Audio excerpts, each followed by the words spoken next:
In this select statement, we've added a clause called the order by clause. It always comes at the end of the select statement, and this clause allows us to specify the order in which the records will be returned. In this case, they're going to be returned in ascending order by city. Ascending order is the default, and you notice the B's come first and then F and K in the name of the city. You can also sort in descending order. To do that, you simply specify DESC after the field name. So here we're going to be selecting the same information but sorting it in descending order. So T is first. That's the highest value in terms of the collation order that's in use for this column in this table. You can also sort by multiple columns. Here we're going to be sorting by city and also by last name. And notice that if you want to, you can specify ASC to specify that what you want is ascending order. That's optional. I could leave this out and it would have the exact same effect. It's completely up to you if you want that ASC to be in there or not. So here we're going to select last name, first name, and city from TBL customer. We're going to look at it by city descending, and then for all those cities that are the same, like with Seattle, it's going to be sorted by the last name ascending, the B's first. You can also sort on an expression. It doesn't have to be on a field. Here we're going to use the len expression, which measures the length of a character field like last name, and we're going to see all of the last names listed ordered by their length in ascending order. So the shortest last names are showing up first, and then the names as we scroll down get longer and longer and longer. How about if you want to see aggregate data? You want to know how many customers there are. Not to see the individual names of your customers, but to know the count of your customers. Here we're using a select statement with an aggregate function, count. Notice that the star is used inside of count. Now we could have said select count and inside here put a column name like customer ID. And in fact, if you use a required column like customer ID, you would get back the same count as we're getting here, 23 customers. But SQL Server is optimized to give you a very fast result if you use count star. It doesn't have to go in and look at the values of any particular field. It is able to just go to the statistics on the table and return to you the count. That's the fastest way to get a count. However, sometimes you're going to want to count the values that exist in a particular column. This count, where you have a field name inside the parentheses, will ignore null values. I'll show you a clear example. We're going to select the total count as numCust, and we're going to select the count of phone as numPhone, and what you'll see is these values aren't the same. What this means is that we have some customers in there where the phone number is null, and those don't show up in the second count, even though everything shows up in the first count.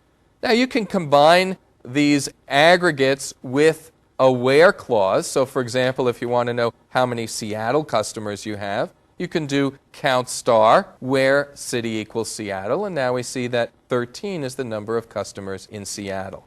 If you try something like this, select city and count as numCust from TBL customer. In other words, if you want to try and find a way to see the count for a number of different groupings, like let's say by city, something like this will yield an error. Here it's telling you that city is invalid in the select list because it is not contained in an aggregate function and there is no group by clause. This is one example of an error message from SQL Server that's very, very clear.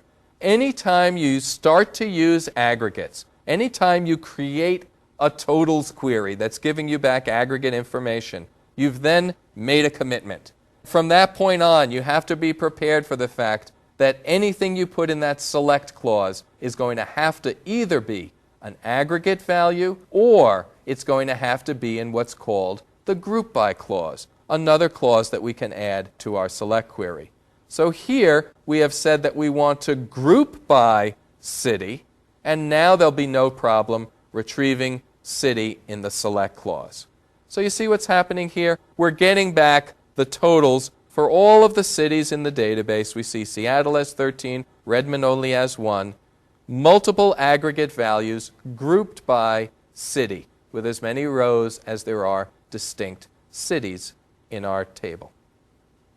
You can combine the order by and group by as we have here. So we're going to get the count from TBL customer, group by city, and this time we're going to order by that count descending, and if there are any ties, then we'll order by city.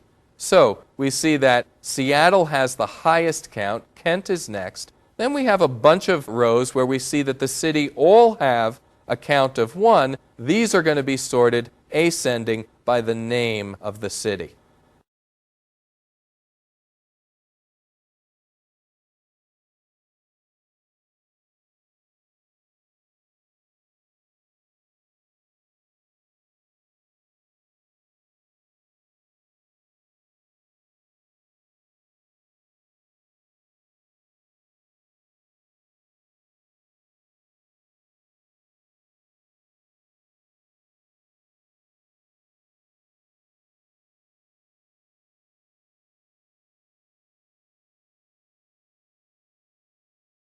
Now you've already seen how you can use a where clause to filter the data that's being returned to create what are called criteria on the data.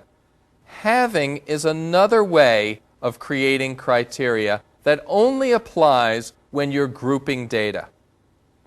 Here, what we want to do is group the data by city and only look at those where the count is greater than 1.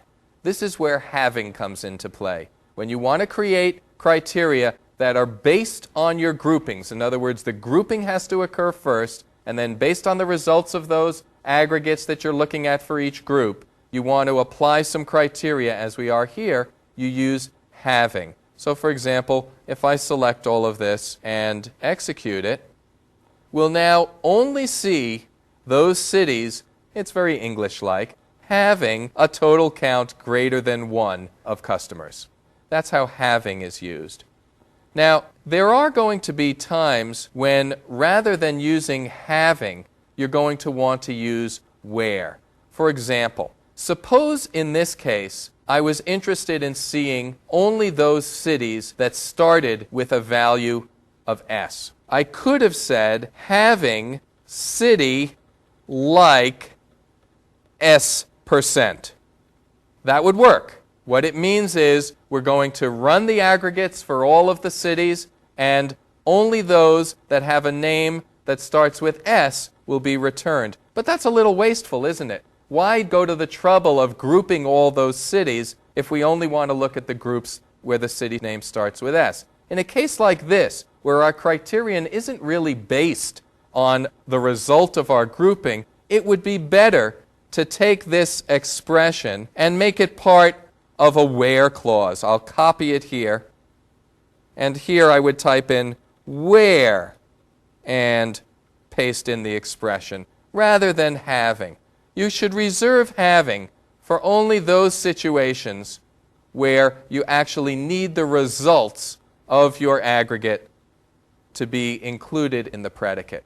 Now, SQL Server is probably smart enough that even if we had left this with having, it would have applied the filter first before bothering to do all the grouping on other cities anyway. But it's still a good practice to get in the habit of. Use where if you want your criteria applied before the grouping.